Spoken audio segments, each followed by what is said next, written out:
We'll guide you through how to back up your Gmail contacts easily and efficiently. If you find this helpful, consider subscribing and liking the video. First, open your web browser and go to Google Contacts by typing contacts.google.com in the address bar.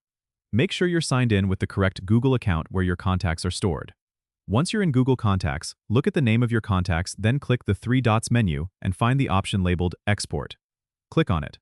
A pop-up window will appear asking you to select the contacts you want to export. You can choose all contacts or just a specific group if you have them grouped. For the export format, select Google CSV if you plan to use them with another Google account, or Outlook CSV if you're moving them to a different service like Microsoft Outlook. After selecting the format, click Export. Your browser will then download a CSV file containing all your selected contacts. It's a good idea to save this file somewhere you can easily find it, like your desktop or a specific folder for backups. If you ever need to restore these contacts, you can go back to Google Contacts, click on Import, and upload the CSV file.